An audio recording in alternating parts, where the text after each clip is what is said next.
안녕하세요. 사연 읽어주는 남녀입니다. 오늘도 와주셔서 감사드리며 오늘의 사연 시작하겠습니다. 비가 내리기 시작했습니다. 처음엔 가랑비였어요. 식당 문을 닫고 나올 때까지만 해도 그랬죠. 셔터를 내리며 마지막으로 간판 불을 껐습니다. 오늘도 손님이 세 테이블 뿐이었어요. 주방 기름 냄새가 머리카락에 배어 있더군요. 하지만 골목을 빠져나올 때쯤 하늘이 찢어진 것처럼 쏟아지더군요. 빗줄기가 제 얼굴을 때렸습니다. 숨이 막힐 정도였어요. 편의점 불빛이 보였습니다. 우산이 진열대에 놓여 있더군요. 8,000원이라는 가격표를 한참 들여다봤습니다. 손가락이 지갑으로 갔다가 멈췄어요. 그 돈이면 반찬을 며칠은 살 수 있었죠. 결국 돌아서 나왔습니다. 빗물이 옷을 타고 흘러내렸어요. 차가운 물줄기가 등골을 타고 내려가더군요. 그래도 걸었습니다. 지하로 내려가는 계단 앞에 섰을 때 전구가 나간 건지 아무것도 보이지 않았어요. 벽을 더듬으며 한 계단씩 내려갔습니다. 13번째 계단에서 미끄러질 뻔했죠. 문을 열고 들어가니 집안이 고요했습니다. 불도 꺼져 있었어요. 시계 초침 소리만 들렸죠. 남편이 일찍 잔 모양이더군요. 젖은 옷을 벗어 걸었습니다. 물이 뚝뚝 떨어졌어요. 머리카락에서도 빗물이 흘러내렸죠. 부엌으로 갔더니 제가 차려둔 저녁상이 그대로였습니다. 숟가락도 젓가락도 놓인 그대로였어요. 된장찌개 위엔 하얀 막이 끼어 있었죠. 밥그릇 뚜껑도 닫혀 있었습니다. 안방문을 조심스럽게 열었습니다. 이불이 반듯하게 덮여 있더군요. 남편이 누워 있었어요. 여보, 밥도 안 먹고 자요? 일어나서 조금이라도 먹어요. 대답이 없었습니다. 창밖에선 빗소리만 들렸어요. 다가가서 이불을 살짝 당겼죠. 남편의 얼굴이 보였습니다. 입술이 파랗더군요. 눈은 반쯤 떠 있었어요. 손을 뻗어 남편의 팔을 잡았어요. 차가웠습니다. 돌처럼 차가웠어요. 겨울 냇가의 돌멩이 같았죠. 제 손이 떨리기 시작했죠. 여보, 여보, 일어나요. 제발, 제발 일어나요. 남편을 흔들었습니다. 하지만 남편의 몸은 나무 토막처럼 뻣뻣했어요. 그제야 보였습니다. 침대 옆 바닥에 소주병이 있었어요. 하나, 둘, 셋, 4병이었습니다. 빈병들이 쓰러져 있더군요. 라벨이 젖어 찢어진 채였어요. 안 돼, 안 돼. 왜 이렇게, 왜 나한테 말도 없이. 남편의 가슴에 얼굴을 묻었습니다. 심장 소리가 들리지 않았어요. 아무 소리도 들리지 않았죠. 그날 밤 저는 죽은 남편을 붙들고 울었습니다. 빗소리가 온 세상을 삼키는 듯했어요. 제 울음소리조차 그 속에 묻혀버렸죠. 30년 전이었습니다. 저는 24살이었어요. 남편은 26이었죠. 우리는 가난했습니다. 그래도 서로를 원망한 적은 없었어요. 단 한 번도요. 영순아, 나랑 결혼해도 계속 고생만 할 텐데. 고생이면 어때요? 혼자보다는 둘이 나으니까. 그때 우리에겐 아무것도 없었습니다. 새빵 하나도 겨우 얻었지요. 보증금도 빌린 돈이었어요. 돈 때문에 힘겨운 날도 많았습니다. 전기가 끊긴 날도 있었어요. 쌀이 떨어져 굶은 날도 있었죠. 하지만 남편은 한 번도 제게 화를 내지 않았습니다. 저도 남편을 탓하지 않았어요. 그저 서로의 손을 잡았을 뿐이죠. 16년 전 일이었습니다. 그해 겨울이 유독 춥더군요. 남편은 작은 철공소에서 일했어요. 월급은 150만 원이었습니다. 겨우 입에 풀칠할 정도였죠. 그래도 남편은 하루도 빠지지 않고 출근했어요. 그날도 평소처럼 새벽에 나갔습니다. 도시락을 싸주려 했지만 남편이 말렸어요. 공장에서 밥 준다고요. 오후 2시쯤이었습니다. 전화벨이 울렸어요. 병원에서 걸려온 전화였죠. 최진호 씨 보호자 되십니까? 최진호 씨가 사고를 당하셨는데요. 사고요? 무슨 사고요? 남편이 어떻게 됐어요? 빨리 오셔야 할 것 같습니다. 상태가... 전화기를 떨어뜨렸습니다. 손에 떨림이 멈추질 않더군요. 맨발로 뛰어나갔어요. 병원 중환자실 앞에서 의사를 만났습니다. 의사의 표정이 어두웠어요. 제 입술이 떨렸죠. 척추를 다치셨습니다. 하반신이 완전 마비 상태고요. 왼팔도 신경이 손상됐습니다. 수술을 해도 회복은 어려울 것 같습니다. 그게 무슨 말이에요? 아침에 멀쩡히 나갔는데 어떻게 그럴 수가... 프레스기에 끼이셨다고 들었습니다. 안전장치가 고장이었는데도 작업을 시킨 모양이에요. 중환자실 유리창 너머로 남편이 보였습니다. 온몸에 붕대를 감고 있었어요. 숨소리조차 들리지 않더군요. 공장 사장이 찾아온 건 사흘 뒤였습니다. 머리도 제대로 숙이지 않았어요. 오히려 큰 소리를 쳤죠. 작업 수칙을 안 지킨 건 당신 남편이야. 우리가 뭘 잘못했다고? 오히려 우리 기계 망가뜨린 거 물어내야지. 사람이 이렇게 됐는데 그게 할 소리예요? 법대로 하자고. 우리 잘못한 거 없으니까. 그 말을 남기고 사장은 가버렸습니다. 남편의 치료비는 하루에 50만 원씩 나왔어요. 한 달이면 1,500만 원이었죠. 소송을 시작했습니다.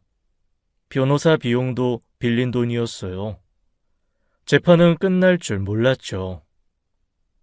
원고가 안전수칙을 위반했다는 증인이 있습니다. 거짓말이에요. 그 사람들 다 사장이 시킨 거잖아요. 조용히 하십시오. 4년이 걸렸습니다. 마침내 승소했어요. 1억 원을 배상하라는 판결이었죠. 하지만 공장은 이미 폐업 신고를 낸 뒤였습니다. 사장은 재산을 모두 처분했어요. 받을 돈은 한 푼도 없었죠. 빚만 1억이 넘었습니다. 치료비, 변호사 비용, 생활비까지요. 모두 빌린 돈이었어요. 저는 남편의 죽음이 믿기지 않았습니다. 119에 전화했습니다. 손가락이 번호를 잘못 눌렀어요. 한 번, 두 번, 세 번째야 겨우 연결됐죠. 남편이 죽은 것 같아요. 숨을 안 쉬어요. 빨리 와주세요. 주소가 어떻게 되십니까? 침착하세요. 천천히 말씀해 주세요. 구급차 사이렌 소리가 골목에 울렸습니다. 파란 불빛이 창문을 비췄어요. 빗물에 젖은 유리창에 파란빛이 번지더군요. 경찰차도 함께 왔더군요. 구급대원들이 들어왔습니다. 무거운 장비 가방을 들고 있었어요. 젖은 신발 자국이 마루에 남았죠. 남편을 확인하더니 고개를 저었어요. 이미 늦었다는 뜻이었죠. 들것에 남편을 옮겼습니다. 하얀 천으로 얼굴을 덮었어요. 그 천이 유독 하얗더군요. 구급차 안에서 저는 아무 말도 하지 못했습니다. 그저 남편의 차가운 손만 잡고 있었어요. 손톱이 보라색이었죠. 병원 응급실에 도착했습니다. 형광등 불빛이 눈을 찔렀어요. 소독약 냄새가 코를 찔렀죠. 의사가 남편을 확인했어요. 청진기를 가슴에 댔다가 내려놓더군요. 구급대원과 뭔가 속삭이더군요. 사인을 확인해야 합니다. 언제 발견하셨습니까? 1시간, 아니, 30분 전쯤이요. 집에 들어가자마자. 집에 술병이 있었다고 들었는데요. 이 소주병 4개가 있었습니다. 다 빈병이었고요. 급성 알코올 중독으로 추정됩니다만 정확한 건 확인이 필요합니다. 남편은 술을 마시는 사람이 아니에요. 그래도 이런 일이 생기기도 합니다. 특히 우울증이 있거나. 12년 전 일이 떠올랐습니다. 사고 후 4년이 지났을 때였어요. 남편이 처음으로 이혼을 꺼냈죠. 야, 나 좀 내버려둬. 매일같이 병수발에 약값에 이게 사는 거야? 이게 사는 거냐고. 우리가 부부야? 그냥 이쯤에서 차라리 갈라서는 게 나아. 당신 지금 일부러 그러는 거 다 알아. 나 떠나보내려고 막 화내는 거잖아.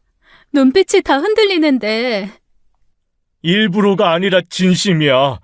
나 같은 병신하고 왜 사는데. 젊은 나이에 멀쩡한 사람들 많잖아. 가서 새 인생 살아. 그래, 맞아. 당신 병신이야. 근데 나도 병신이야. 당신 없으면 못 사는 병신. 우리 그냥 병신 둘이 같이 살자. 마음에도 없는 소리 하지 말고. 너는 왜 이렇게 바보야? 그때 남편의 눈에서 눈물이 흘렀습니다. 처음 보는 남편의 눈물이었어요. 그 후로 남편은 다시는 그런 말을 하지 않았죠. 1시간이 지났습니다. 의사가 경찰과 무언가 이야기를 나누더군요. 둘의 표정이 점점 굳어졌어요. 경찰이 제게 다가왔습니다. 수첩을 꺼내 들었어요. 펜을 만지작거리더군요. 부인, 좀 이상한 점들이 있습니다. 남편분이 평소에 소주를 얼마나 드셨습니까? 안 마셔요. 술 마시는 사람이 아니에요. 그런데 현장에 소주병이 4개나 있었다는 게 좀... 그리고 병 배치도 이상했어요. 너무 일정한 간격으로 놓여 있었거든요. 무슨 말씀이신지. 누가 일부러 놓은 것처럼 보였다는 겁니다. 그리고 병의 지문도 확인해 봐야 할 것 같고요. 의사가 끼어들었습니다. 차트를 들고 있었어요. 안경을 고쳐 쓰더군요. 부인, 정확한 사인을 확인해야 합니다. 겉으로 보기엔 급성 알코올 중독 같지만 뭔가 석연치 않은 부분이 많아요. 석연치 않다니 무슨 뜻이에요? 시반이 이상해요. 그리고 입술 색깔도 일반적인 알코올 중독사와는 다릅니다. 부검을 해봐야 정확히 알 수 있을 것 같습니다. 부검. 그 단어가 가슴을 찔렀습니다. 남편의 몸을 또 가르는 거였어요. 꼭 해야 하나요? 남편이 평생 수술을 얼마나 많이 받았는데 온몸이 흉터투성이인데 죽어서까지. 부인, 심정은 이해합니다. 하지만 이거 단순 사고사가 아닐 수 있어요. 만약 타살이라면... 타살. 그 말에 정신이 번쩍 들었어요. 남편이 누군가에게 죽임을 당했다는 거였죠. 타살이라고요? 우리 집엔 돈도 없고 남편은 집 밖에도 안 나가는데 누가 왜... 그래서 더 확인이 필요합니다. 부검을 통해 진실을 밝혀야 해요. 부인, 남편분이 평소 복용하던 약이 있었죠? 그 약과 술이 같이 먹으면 위험한데 남편분이 그걸 모를 리 없었을 텐데요. 맞았습니다. 남편은 약 때문에 술을 끊다시피 했어요. 의사가 절대 같이 먹으면 안 된다고 했었죠. 남편이 그걸 몰랐을 리 없어요. 10번도 넘게 주의를 들었는데 그럼 더더욱 이상하네요. 스스로 그런 선택을 했을 리도 없고, 실수로 그렇게 많이 마셨을 리도 없고. 침묵이 흘렀습니다. 벽시계 소리만 들렸어요. 알겠어요. 부검 하세요. 잘 결정하셨습니다. 진실을 밝혀드리겠습니다. 이틀 정도 걸릴 겁니다. 그때까지. 네, 알겠어요. 밖으로 나왔습니다. 비는 그쳤지만 하늘은 여전히 어두웠어요. 바람이 차갑더군요. 남편 얼굴이 자꾸 떠올랐습니다. 반쯤 뜬 눈이 무언가 말하려는 것 같았어요. 마지막으로 뭘 보았을까요? 집으로 돌아가는 길이 멀게만 느껴졌습니다. 발걸음이 무거웠어요. 누군가 남편을 죽였다면 그 사람은 누구일까요? 이틀이 지났습니다. 경찰서에서 전화가 왔어요. 부검 결과가 나왔더군요. 경찰서 조사실은 춥더군요. 형광등이 너무 밝았어요. 담당 형사가 서류를 넘기고 있었죠. 부인, 충격적인 결과가 나왔습니다. 남편분 사인은 질식사입니다. 질식사요? 술 때문이 아니라? 위에서 소주가 나오긴 했어요. 하지만 혈중 알코올 농도는 거의 없었습니다. 이게 무슨 뜻인지 아십니까? 머리가 하얗게 비었습니다. 손이 떨렸어요. 입술이 마르더군요. 그럼 누군가 네, 맞습니다. 남편분이 숨진 후에 누군가 억지로 술을 먹인 겁니다. 스스로 생을 마감했다고 위장하려고요. 이건 명백한 타살입니다. 타살. 그 두 글자가 가슴에 박혔어요. 남편은 죽임을 당한 거였죠. 그런데 부인, 이상한 게 또 있어요. 남편분 위에서 장기알이 나왔습니다. 장기 알이요? 네, 왕 말이었어요. 빨간색 왕. 혹시 집에 장기판이 있습니까? 그제야 생각났습니다. 남편과 매일 밤 두던 장기. 안방 방바닥에 그대로 있었어요. 네, 있어요. 남편이 집에만 있으니까 심심해해서 밤마다 한두 판씩 두곤 했어요. 그 장기판 확인 좀 해봐야겠습니다. 왕 말이 있는지. 그날도 장기를 두다가 멈췄어요. 다음에 이어서 두자고. 판을 그대로 뒀거든요. 형사가 수첩에 뭔가 적더군요. 펜 끝이 종이를 긁는 소리가 났어요. 범인이 왜 장기알을 먹였을까요? 무슨 의미가 있을 것 같은데. 저도 모르겠어요. 그런데 그게 제 왕이었어요. 제가 빨간 편이었거든요. 부인 왕을 남편이 먹은 거군요. 뭔가 메시지 같은데. 그 말에 등골이 서늘해졌습니다. 남편이 죽으면서까지 제게 뭔가 알리려 했다는 거였어요. 하지만 무엇을요? 집으로 돌아왔습니다. 현관문이 그대로였어요. 아무 흔적도 없었죠. 안방 방바닥에 있는 장기판을 봤습니다. 장기판이 그대로 있었어요. 하지만 정말 제 왕 말이 없더군요. 부검이 끝났습니다.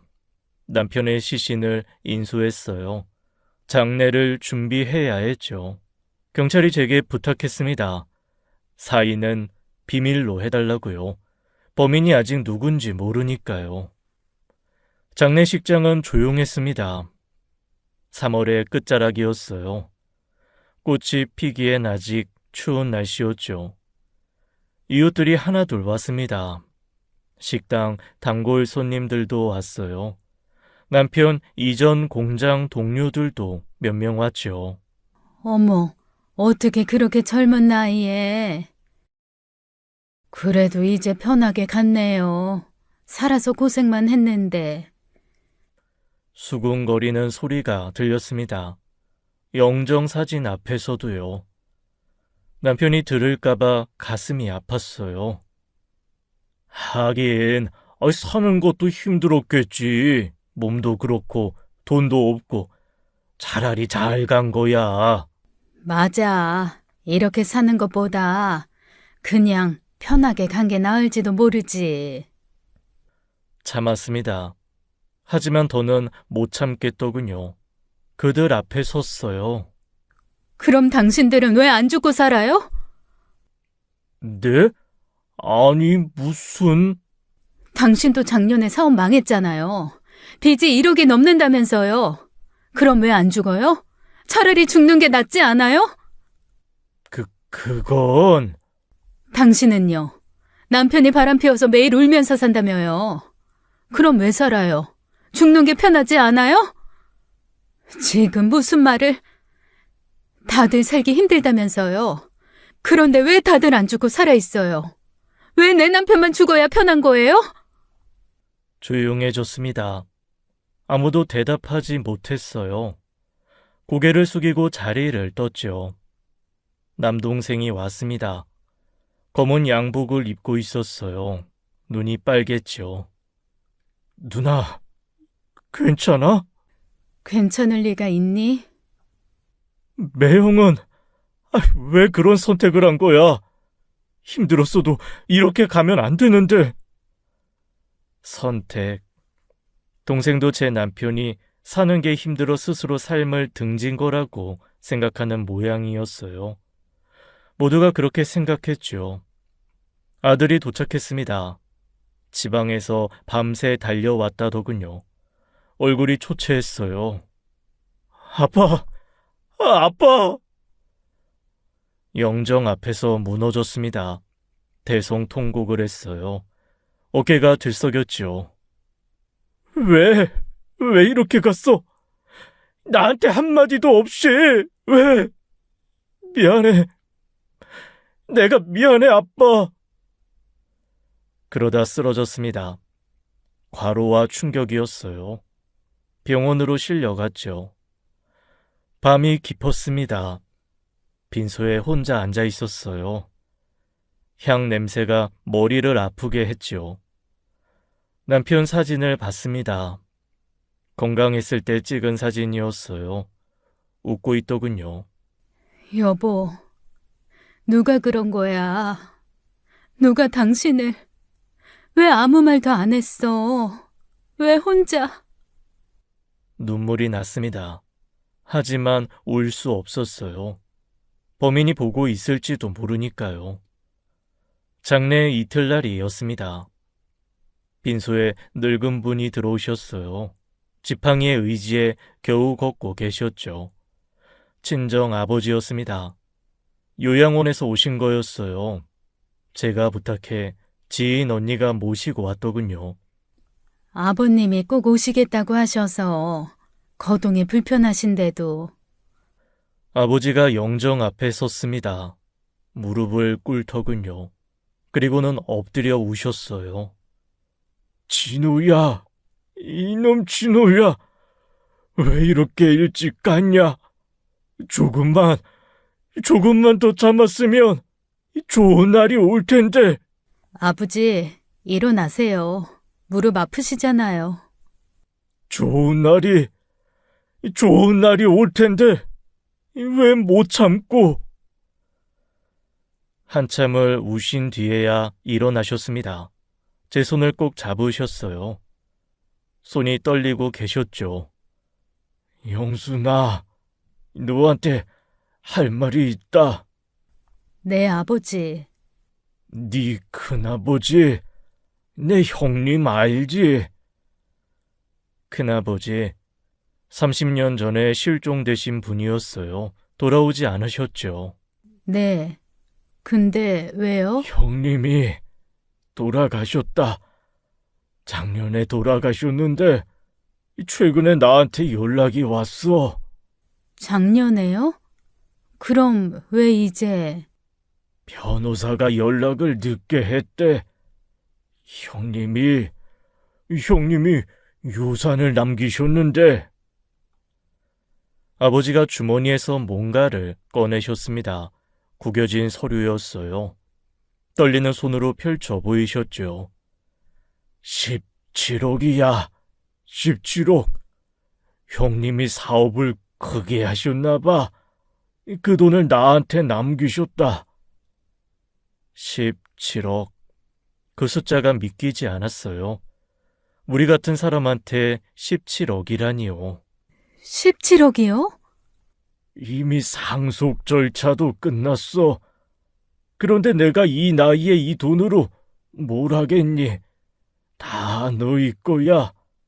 너하고 진우 거였는데. 아버지가 또 우셨습니다. 영정을 보시며 흐느끼셨어요. 주름진 얼굴에 눈물이 고였죠. 진우가 조금만 더 버텼으면 이 돈으로 병원도 제대로 다니고 좋은 약도 쓰고 편하게 살 수 있었을 텐데. 아버지, 왜 못 기다렸을까? 왜 내가 더 일찍 알았어야 했는데. 미안하다, 진호야. 미안해. 지인 언니가 아버지를 부축했습니다. 힘겹게 일어나셨어요. 제 손을 또 잡으셨죠. 영순아, 이 돈으로 이제 편하게 살아. 진호 묵까지 꼭 행복하게 살아라. 아버지, 내가 더 일찍 연락받았어야 했는데 이 변호사가 너무 늦게. 정말 미안하다. 아버님, 이제 가셔야 돼요. 요양원에서 약 드실 시간이라. 언니, 아버지 잘 부탁해요. 제가 여기를 비울 수가 없어서. 걱정 마. 내가 잘 모실게. 너는 진호 씨 잘 보내드려. 아버지가 문 앞에서 돌아보셨습니다. 떨리는 목소리로 말씀하셨어요. 눈에 눈물이 고여 있었죠. 영순아, 이 일 너무 많이 알리지 마라. 네, 아버지. 조심할게요. 그냥 조용히 살아. 진호도 그걸 바랄 거야. 지인 언니가 아버지를 모시고 나갔습니다. 구부정한 등이 멀어져 갔어요. 문이 닫혔죠. 빈소에 혼자 남았습니다. 향 연기만 피어 올랐어요. 아버지 말씀이 계속 맴돌았죠. 조심하라. 무엇을 조심하라는 걸까요? 누구를 조심하라는 걸까요? 3일장이 끝났습니다. 화장을 했어요. 죄가 되어버린 남편을 안고 돌아왔죠. 집이 텅 비어 있었습니다. 남편이 있던 자리만 덩그러니 남았어요. 장기판도 그대로였죠. 장례가 끝난 다음 날이었습니다. 경찰서로 갔어요. 담당 형사가 기다리고 있었죠. 형사님, 친정아버지가 유산을 받으셨어요. 17억이라고. 혹시 이것 때문에... 17억이요? 그 정도 돈이면 충분히 동기가 될 수 있습니다. 그런데 이걸 누가 알았을까요? 아버지도 최근에야 아신 건데. 확인해 보겠습니다. 변호사 사무실이나 요양원 쪽에서 소문이 나서 정보가 샜을 수도 있고요. 형사가 수첩에 뭔가 적었습니다. 펜소리가 사무실에 울렸어요. 조용했죠. 아직 범인은 못 잡았습니다. 단서가 너무 적어요. 집에 침입 흔적도 없고. 그럼 어떻게... 일단 주변 사람들을 더 조사해야 합니다. 집 비밀번호를 아는 사람이 누구인지. 저하고 남편, 그리고 아들뿐이에요. 아드님은 언제 오셨다고 했죠? 장례식 때요. 지방에서 일하고 있어서. 형사가 고개를 끄덕였습니다. 뭔가 생각하는 눈빛이었어요. 입술을 달싹거렸죠. 계속 수사하겠습니다. 부인도 조심하세요. 범인이 아직 잡히지 않았으니까. 집으로 돌아왔습니다. 현관문 앞에 짐이 쌓여 있었어요. 이삿짐 박스들이었죠. 아들이 문을 열고 나왔습니다. 얼굴이 수척했어요. 눈밑이 까맣게 그늘져 있었죠. 엄마, 어디 갔다 와? 응, 잠깐 볼 일이 있어서. 이게 다 뭐니? 내 짐이야. 직장 그만뒀어.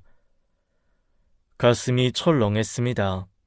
아들이 그 직장을 들어가려고 얼마나 고생을 했는데요. 왜? 왜 그만뒀어? 그렇게 들어가고 싶어 했잖아. 엄마 혼자 두고 갈 수 없잖아. 아빠도 없는데 내가 곁에 있어야지. 그리고 아빠한테 너무 못했어. 살아계실 때 잘해 들었어야 했는데 일한다고 바쁘다고 전화도 잘 안 했잖아. 아들이 울먹였습니다. 목소리가 떨렸어요. 주먹을 꽉 쥐고 있었죠. 이제라도 엄마 옆에 있을게. 여기서 일자리 다시 구하면 돼. 걱정하지 마. 민수야, 엄마 배고프지? 내가 밥 차려줄게. 엄마 며칠 제대로 못 먹었잖아. 아들이 부엌으로 갔습니다. 냉장고를 열더군요. 서툴게 뭔가 꺼내기 시작했어요. 그런 아들을 보니 눈물이 났습니다. 언제 이렇게 컸을까요? 아빠 없는 집을 지키겠다는 아들이요. 엄마, 계란찜 괜찮아? 아빠가 좋아했잖아. 내가 만들어줄게. 응, 고마워. 아들이 계란을 깨트렸습니다. 손이 서툴렀어요. 껍질이 들어갔는지 다시 빼내더군요. 밥상에 앉았습니다. 아들이 차려준 밥을 먹었어요. 계란찜은 짰지만 먹었죠. 엄마, 이제 우리 둘이서도 잘 살 수 있어. 내가 있잖아. 그래, 그래. 아빠도 그걸 바랄 거야. 우리가 잘 사는 거. 그날 밤 아들은 거실에 이불을 폈습니다. 엄마 혼자 두기 불안하다면서요. 방문도 열어놓고 잤지요. 다음날 아들 이삿짐을 정리했습니다. 박스가 10개도 넘었어요. 하나씩 풀어 방에 넣었죠. 엄마, 내가 할게. 무거운데. 괜찮아. 같이 하면 빨리 끝나지. 옷가지들을 옷장에 넣었습니다. 책들은 책장에 꽂았어요. 사진도 몇 장 있더군요. 그때 열쇠 하나가 생각났습니다. 비상키였어요. 아들에게 주려고 했었죠. 민수야, 잠깐만. 엄마가 열쇠 하나 줄게. 비상키인데. 현관으로 나갔습니다. 문 옆 화분 위쪽이었어요. 벽에 붙은 작은 틈새에 숨겨뒀었죠. 손을 뻗어 더듬었습니다. 그런데 위치가 달랐어요. 원래보다 오른쪽에 있었죠. 열쇠를 꺼냈습니다. 먼지가 수북했어요. 몇 년은 안 만진 것처럼요. 그런데 이상했습니다. 열쇠 주변만 먼지가 쓸려 있었어요. 손자국처럼 보였죠. 가슴이 철렁했습니다. 이 열쇠를 누가 만진 거였어요. 최근에 만진 흔적이었죠. 민수야, 혹시 너 이 열쇠 만진 적 있니? 비상키? 아니, 나 그거 있는 줄도 몰랐는데, 왜? 아니, 아무것도 아니야. 남편은 밖에 나가지 못했습니다. 하반신 마비로 휠체어 없인 못 움직였어요. 높은 곳의 열쇠는 더더욱 못 만졌죠. 그럼 누구였을까요? 이 열쇠 위치를 아는 사람은 둘뿐이었어요. 저, 남편이요. 아들을 다시 봤습니다. 짐을 정리하고 있었어요. 등에 땀이 배어 있었죠. 엄마, 왜 그래? 무슨 일 있어? 아니야, 그냥. 머릿속이 복잡했습니다. 아들이 거짓말을 하는 걸까요? 아니면 다른 누군가가 있는 걸까요? 그날 밤이었습니다. 아들이 자는 걸 확인했어요. 조용히 전화를 걸었죠. 여보세요? 요양원이죠? 최근에 우리 아들이 그쪽에 간 적 있나요? 박상철 어르신 면회요. 잠시만요. 확인해 보겠습니다. 아니요. 최근 한 달간은 오신 적 없으세요. 정말요? 한 번도요? 네, 면회 기록에 없습니다. 지인분 한 분만 가끔 오셨고요. 전화를 끊었습니다. 손이 떨렸어요. 아들은 요양원에 안 갔습니다. 그때 뒤에서 소리가 났습니다. 돌아보니 아들이 서 있었어요. 언제 일어났는지요.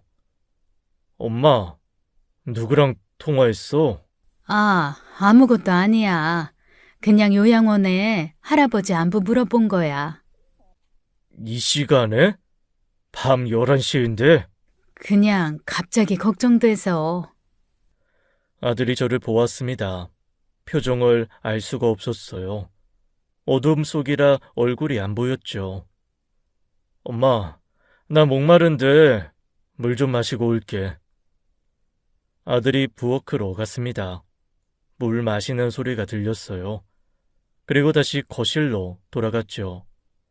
저는 가슴이 두근거렸어요. 새벽 2시가 되었습니다. 잠이 오지 않았어요. 천장만 바라보고 있었죠.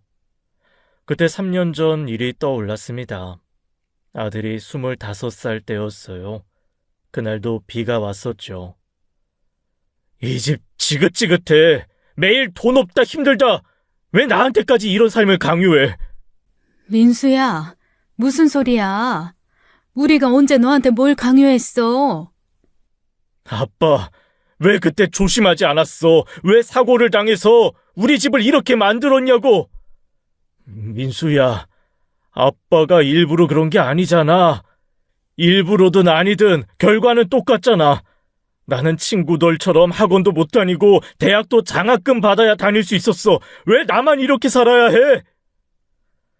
그때 아들의 눈빛이 떠올랐습니다. 차가웠어요. 우리를 원망하는 눈이었죠. 그래, 우리가 잘못했어. 너한테 좋은 건 못 해줘서 미안해. 하지만 우리도 최선을 다했어. 최선? 이게 최선이야? 차라리 아빠가... 뭐라고? 차라리 뭐... 아무것도 아니야. 그날 아들은 짐을 쌌습니다. 큰 가방 하나에 옷을 우겨 넣었어요. 말리는 우리를 뿌리치고 나갔죠. 나 이제 이 집에 안 올 거야. 내 인생 내가 살게. 가난한 부모 밑에서 태어난 게 내 죄지 뭐. 문이 쾅 닫혔습니다. 그 소리가 아직도 귓가에 남아 있었어요. 남편은 그날 밤새 울었죠. 그 후 1년쯤 지났을까요? 아들이 다시 연락을 했어요. 취직을 했다고요. 엄마, 나야. 잘 지내? 민수야, 너 어디 있었니? 왜 연락도 안 하고? 미안해. 내가 너무 심했어. 아빠는 어때? 여전하지. 너 많이 걱정하고 보고 싶어 했어. 나도 보고 싶었어. 그렇게 조금씩 연락을 했습니다. 명절에 한 번씩 왔어요. 하지만 예전 같지는 않았죠. 그런데 지금 와서 생각해보니 이상했습니다. 아들이 집을 나간 후에도요, 가끔씩 무언가 움직인 흔적이 있었어요. 그땐 그냥 제가 깜빡한 줄만 알았죠. 남편의 약이 조금씩 없어진다거나 현관 신발 위치가 바뀐다거나요. 고개를 저었습니다. 아니에요. 말도 안 되는 생각이었어요. 아들이 아빠를 미워했어도요. 그래도 자식이잖아요. 피를 나눈 자식인데요. 아무리 그래도 아빠를 해칠 리가요. 하지만 가슴 한구석이 차가워졌습니다. 의심이 싹트기 시작했어요. 지울 수가 없었죠. 거실에서 아들 숨소리가 들려왔습니다. 고르게 자고 있는 것 같았어요. 아니면 자는 척하는 걸까요? 눈을 감았습니다. 남편 얼굴이 떠올랐어요. 마지막 그 표정이요. 무언가 말하려던 것 같았어요. 그 반쯤 뜬 눈이요. 누굴 본 걸까요? 아침이 오기만을 기다렸습니다. 길고 긴 밤이었어요. 비상키 흔적이 자꾸 떠올랐죠. 이틀이 지났습니다. 아들이 어디론가 나간다고 했어요. 그 후로 집에 안 들어왔죠. 새벽 4시였습니다. 전화벨이 울렸어요. 요양원 번호였죠. 보호자님, 큰일 났습니다. 화재가 발생했어요. 네? 화재요? 아버지는 괜찮으세요? 네, 다행히 초기에 진화됐습니다. 어르신은 무사하세요. 하지만 빨리 오셔야 할 것 같아요. 전화를 끊자마자 옷을 입었습니다. 거실로 나갔어요. 아들은 없었죠. 아들 방문을 열어봤습니다. 비어 있었어요. 아들은 아직도 집에 들어오지 않았습니다. 택시를 잡아 탔습니다. 요양원까지 30분이 걸렸어요. 새벽이라 도로는 텅 비어 있었죠. 요양원에 도착했습니다. 소방차 2대가 서 있었어요. 경찰차도 있었죠. 2층 일부가 까맣게 그을려 있었습니다. 창문이 깨져 있었어요. 연기 냄새가 났죠. 원장이 달려왔습니다. 얼굴이 새카맸어요. 옷에 그을림이 묻어 있었죠. 보호자님, 정말 죄송합니다. 2층 창고에서 화재가 시작됐는데 아버지는 어디 계세요? 1층 면회실에 계십니다. 놀라셨는지 말씀을 안 하세요. 면회실로 뛰어갔습니다. 아버지가 의자에 앉아 계셨어요. 담요를 덮고 계셨죠. 아버지 손을 잡았습니다. 차가웠어요. 떨고 계셨죠. 아버지, 괜찮으세요? 다치신 데는 없으세요? 아버지가 제 손을 꽉 잡았습니다. 눈에 공포가 가득했어요. 입술이 파랗게 질려 있었죠. 영순아, 이거 사고가 아니야. 네? 무슨 말씀이세요? 누가 일부러 창고에서 이상한 소리가 났어. 그리고 불이. 소방관이 다가왔습니다. 헬멧을 벗고 있었어요. 얼굴에 땀이 흘렀죠. 실화로 보입니다만 정확한 원인은 조사를 해봐야 알 것 같습니다. 창고에 인화 물질이 있었나요? 청소도구랑 이불 정도만 있었는데 인화 물질은 없었어요. 경찰이 뭔가 적었습니다. 고개를 갸웃거렸어요.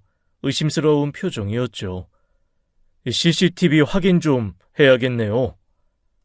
저희 2층 CCTV가 며칠 전부터 고장이었어요. 수리 예정이었는데. 고장이었다고요? 네, 정말 죄송합니다. 하필 이런 일이. 아버지를 부축해서 밖으로 나왔습니다. 새벽 공기가 차가웠어요. 아버지를 다른 곳으로 모셔야 했어요. 믿을 만한 곳을 찾았죠. 지인 언니에게 전화를 했습니다. 언니가 아는 곳이 있다고 했어요. 개인이 운영하는 작은 시설이었죠. 거기 내 친구가 운영해. 조용하고 안전해. 아무도 모를 거야. 고마워, 언니. 정말 믿을 만한 곳이어야 돼. 걱정 마. 내가 직접 모시고 갈게. 아버지를 그곳으로 옮겼습니다. 주소는 저만 알았어요. 아무에게도 말하지 않았죠. 오후가 되었습니다. 집에 돌아오니 아들이 있었어요. 며칠 만이었죠. 엄마, 어디 갔다 와? 그냥 볼 일이 있어서. 너는 어디 있었어? 지방에 다녀왔어. 회사에 마무리할 일들이 있어서 살던 집도 정리해야 했고. 그래, 힘들었겠네. 괜찮아. 이제 다 정리했어. 아들 옷에서 냄새가 났습니다. 기름 냄새였어요. 미세하지만 분명했죠. 요양원 화재가 떠올랐습니다. 방화라면 기름을 썼을 거예요. 옷에서 냄새 나는데? 기름 냄새 같은. 아, 그만둔 공장 기계 정비 좀 하느라 사장님이 하도 가기 전에 도와달라고 하셔서. 아들이 씻으러 갔습니다. 욕실 문이 닫혔어요. 물소리가 났죠. 그때 아들 휴대폰이 울렸습니다. 거실 탁자에 놓여 있었어요. 벨소리가 계속 울렸죠. 욕실 문이 열렸습니다. 아들이 급하게 나왔어요. 머리가 젖은 채였죠. 엄마, 내 폰 못 봤어? 탁자 위에 있어. 아들이 휴대폰을 집었습니다. 화면을 확인하더니 표정이 굳었어요. 급하게 받았죠. 여보세요? 아, 네. 잠깐만요. 아들이 제 눈치를 봤습니다. 그리고 밖으로 나갔어요. 문을 닫았죠. 멀리서 목소리가 들렸습니다. 작아서 잘 안 들렸어요. 10분쯤 지나서 돌아왔죠. 엄마, 나 또 나가야 할 것 같아. 또? 어디 가는데? 그냥 급한 일이 생겨서 내일쯤 들어올게. 아들이 옷을 갈아입었습니다. 검은 옷이었어요. 모자도 썼죠. 민수야, 무슨 일 있니? 거짓말이었습니다. 눈빛이 흔들렸어요. 손을 주머니에 넣고 만지작거렸죠. 아들이 나갔습니다. 현관문이 닫혔어요. 발소리가 멀어졌죠. 혼자 남았습니다. 집이 조용했어요. 불안이 밀려왔죠. 아들이 무엇을 하고 있는 걸까요? 누구와 만나는 걸까요? 왜 거짓말을 하는 걸까요? 아들은 그날 밤 돌아오지 않았습니다. 다음 날도 안 왔어요. 연락도 없었죠. 아침 9시였습니다. 현관 벨이 울렸어요. 동생이었죠. 누나, 나야, 영식이. 문을 열었습니다. 동생이 걱정스러운 표정으로 서 있었어요. 눈밑이 퀴퀴했죠. 누나, 아버지 요양원에 불났다며. 괜찮으셔? 응, 다행히 다치지는 않으셨어. 아, 정말 다행이네. 그런데 아버지 지금 어디 계셔? 요양원 못 계실 텐데. 순간 가슴이 철렁했습니다. 동생의 눈빛이 초조해 보였어요. 손가락을 만지작거렸죠. 아직 요양원에 계셔. 1층은 괜찮아서. 아, 그래? 다행이네. 잠시 침묵이 흘렀습니다. 동생이 물을 마셨어요. 손이 떨리는 게 보였죠. 누나, 매형 일은 정말 안타까워. 그래도 이제 누나도 좀 편해지겠네. 편해진다니? 아니, 그게 매형 병원비며 이것저것 돈 들 일이 많았잖아. 그래, 많이 들었지. 동생이 갑자기 말을 이었습니다. 눈은 저를 보고 있었죠. 그래도 이제 큰아버지 유산도 있고, 아니다. 그게 아니라. 멈췄습니다.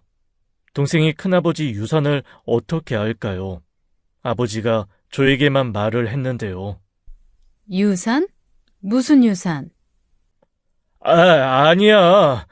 그냥 혹시나 해서 큰아버지가 돌아가셨다고 들어서. 거짓말이었습니다.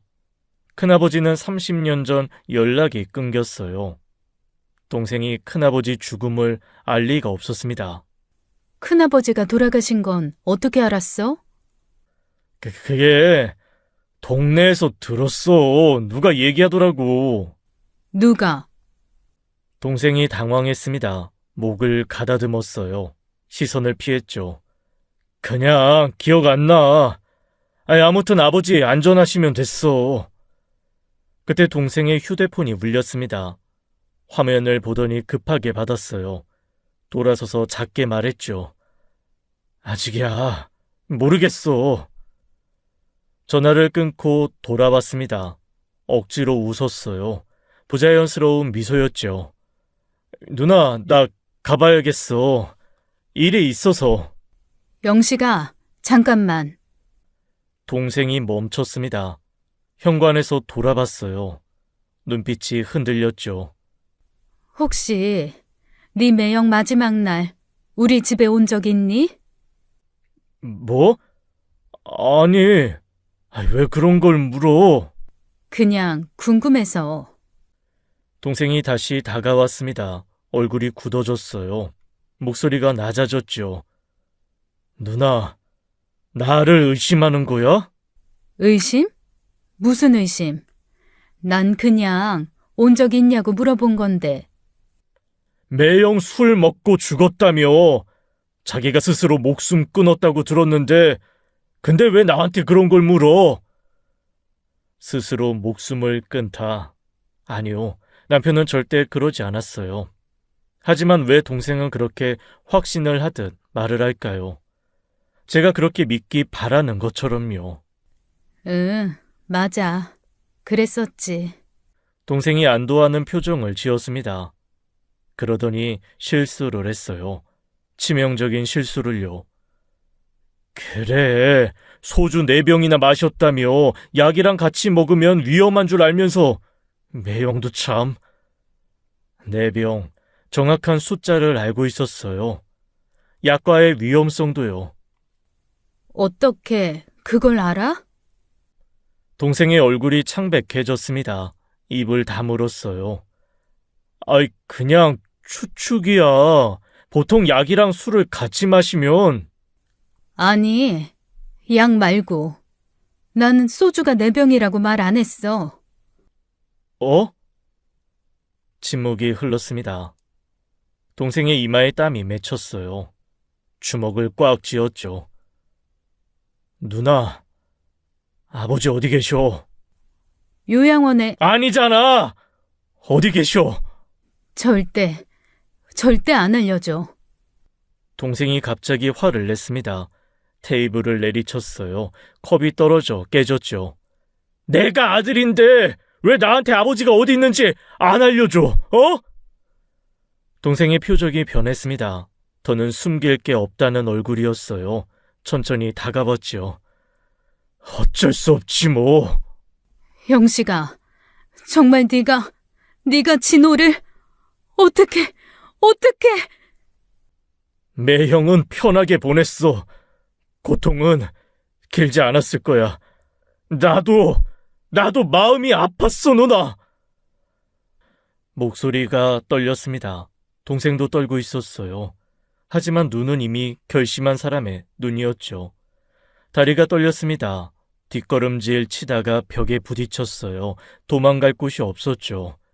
원래는 누나를 해치려던 게 아니었어. 정말이야. 그냥 아버지가 어디 있는지만 알면 되는데 누나가 왜 끝까지. 돈이야? 고작 돈 때문에? 그 돈 때문에 사람을, 네 매형을. 고작이라고? 누나는 모르지. 빚쟁이들이 매일 찾아와서 아이들 학교까지 쫓아다니는 거, 와이프 약 먹고 쓰러진 거 누나는 몰라. 동생의 목소리가 찢어질 듯 높아졌습니다. 울음이 섞여 있었어요. 분노와 절망이 뒤엉켜 있었죠. 동생이 한 걸음 더 다가왔습니다. 눈이 충혈되어 있었어요. 광기가 보였죠. 내가 얼마나 버티려고 했는지 알아? 정상적으로 살려고. 근데 세상이 날 가만 안 둬. 사채업자들이 손가락 자르겠다고, 딸내미 데려가겠다고. 그래도 영식아, 어떻게 이래? 어떻게? 누나만 없으면 돼. 아버지는 어차피 얼마 안 남으셨고, 누나만 없으면 그 돈으로 다시 시작할 수 있어. 애들도 살릴 수 있고. 동생이 갑자기 달려들었습니다. 목을 조르려 했어요. 필사적으로 밀어냈죠. 소리 질러도 소용없어. 이 시간에 아무도 없잖아. 옆에 있던 화분을 집었습니다. 동생 머리를 내리쳤어요. 흙이 쏟아졌죠. 아이씨! 동생이 비틀거렸습니다. 그 틈에 현관으로 뛰었어요. 하지만 동생이 발목을 잡았죠. 쿵, 바닥에 넘어졌습니다. 무릎이 찢어지는 것 같았어요. 피가 났죠. 동생이 위에서 눌렀습니다. 숨이 막혔어요. 손으로 목을 조르기 시작했죠. 미안해, 누나. 정말 미안해. 근데 이것밖에 방법이 없어. 누나가 죽으면 아버지가 오실 거야. 그때 다 끝낼 거야. 미안해. 누나가 나쁜 게 아닌데. 목소리가 울먹였습니다. 동생도 울고 있었어요. 하지만 손은 점점 더 세게 조여왔지요. 시야가 흐려졌습니다. 숨이 안 쉬어졌어요. 이대로 죽는구나 싶었죠. 그때였습니다. 쾅! 무언가 동생 머리를 쳤어요. 동생이 쓰러졌습니다. 피를 흘리며 넘어졌어요. 의식을 잃었죠. 누군가 저를 부축했습니다. 숨을 헐떡이며 올려다봤어요. 아들이었죠. 엄마! 괜찮아? 엄마! 민수야, 아들이 냄비를 들고 있었습니다. 무거운 무쇠 냄비였어요. 그걸로 동생을 친 거였죠. 경찰 불렀어. 곧 올 거야. 엄마, 정신 차려. 아들이 동생을 묶었습니다. 전선으로 손을 꽁꽁 묶었어요. 발도 묶었죠. 어떻게 알고 온 거야? 집에 오는데 비명 소리가 문이 열려 있고 엄마 목소리가 죽을 것 같은 목소리가 들려서 나도 모르게 냄비를. 아들이 부들부들 떨었습니다. 손에 든 냄비를 놓지 못했어요. 충격에 빠진 얼굴이었죠. 경찰 사이렌 소리가 들렸습니다. 가까워졌어요.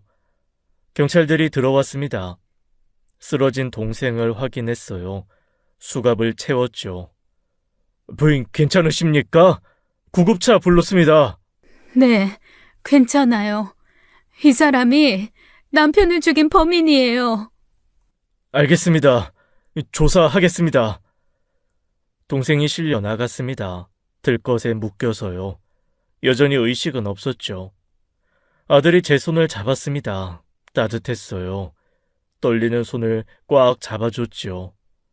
그때 뭔가 떠올랐습니다. 동생과 몸싸움 할 때였어요. 서랍장 밑에 뭔가 보였던 기억이요. 잠깐만요. 서랍장 밑에 뭔가 있었어요. 집으로 다시 들어갔습니다. 아들과 형사가 서랍장을 들었어요. 작은 녹음기가 있었죠. 남편은 시를 쓰는 걸 좋아했어요. 하지만 사고 후 손이 불편해서 직접 적지 못했죠. 그래서 제가 녹음기를 사주었습니다. 이걸로 녹음을 하라고요. 오래된 녹음기였죠. 남편은 그걸 보물처럼 간직했었어요. 그런데 그게 왜 서랍 밑 구석에 있는지 의아했습니다. 경찰차로 이동하면서 녹음기를 틀었습니다. 아들도 옆에서 들었어요. 처음엔 남편의 시 낭독 소리였죠. 그러다 갑자기 다른 목소리가 들렸습니다. 동생이었어요. 선명하게 녹음되어 있었죠. 매영, 저예요. 영식이요. 깨우려고 했는데 깨어 계셨네요. 처남, 이 시간에. 그런데 어떻게 들어왔어? 문이 잠겨 있었는데. 비상키 있잖아요. 누나가 예전에 숨겨두는 거 제가 봤거든요. 매영, 우리 좀 얘기해요. 중요한 얘기예요. 무슨 일이야, 갑자기. 용순이 아직 안 들어왔는데. 알아요. 누나 없을 때 이야기하려고 했어요, 매영. 무슨 일인데 이렇게 심각해? 단도직입적으로 말할게요. 매영, 누나랑 이혼하세요. 뭐? 갑자기 무슨... 누나가 매영 때문에 너무 힘들어해요. 제가 볼 때마다 울어요. 이렇게 사느니 차라리 죽고 싶다고. 매영 병수발하느라 인생 다 갔다고. 영순이가... 영순이가 정말 그렇게 말했어? 동생의 거짓말이었습니다. 저는 그런 말을 한 적이 없었어요. 제가 직접 들었어요. 누나 불쌍하잖아요. 젊은 나이에 이렇게 썩어가면서. 매형이 정말 누나 아끼면 이제 이혼해주세요. 이형씨가 그건 우리 부부 문제야. 네가 참견할 일이 아니야. 참견이요? 저 누나 동생이에요. 누나가 저렇게 말라 죽어가는데 가만히 있으라고요? 매형, 제발 놔주세요. 누나랑 이혼해주세요. 이형씨가, 그건 내가 영순이랑 이야기해보고. 이야기요? 그때였어요. 한동안 아무 소리가 안 났습니다. 자세히 들어보니 몸싸움 하는 듯한 소리가 났죠. 동생이 남편을 공격한 겁니다. 뭔가 넘어지는 소리도요. 그리고 남편의 신음이었죠. 영씨가, 왜 이래? 죄송해요, 매형. 정말 죄송한데 어쩔 수가 없어요. 매형이 누나랑 이혼 안 하면 저는 이렇게 할 수밖에. 그게 무슨, 영씨가.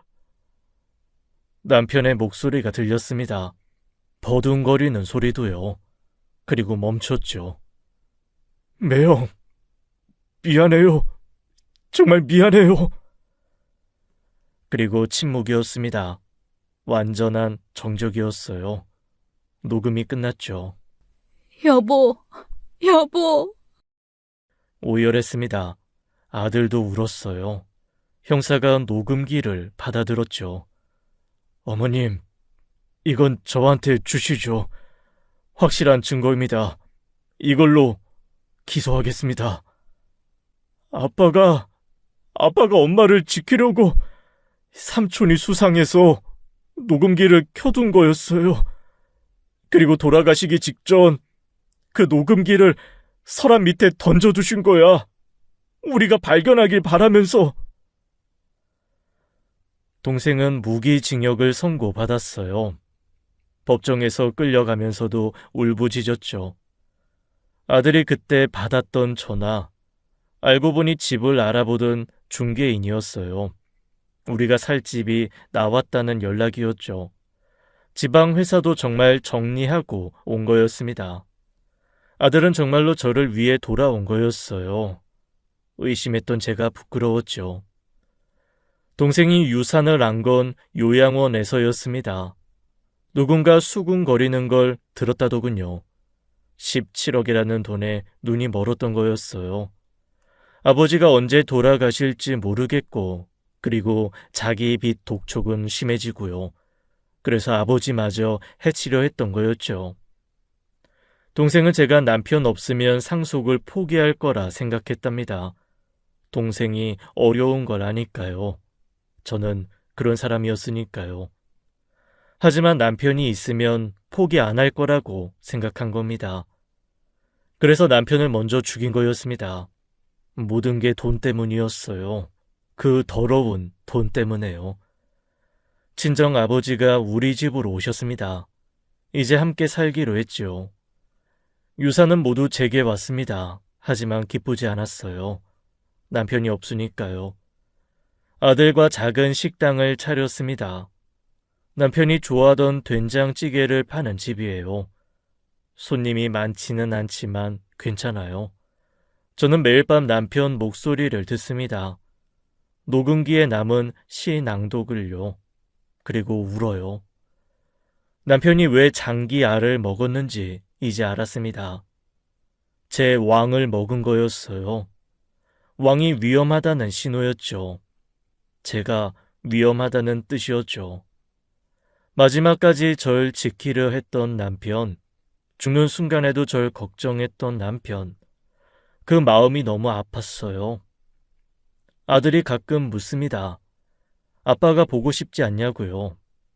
당연히 보고 싶죠. 하지만 이제는 울지 않으려고 해요. 남편이 그걸 바라지 않을 테니까요.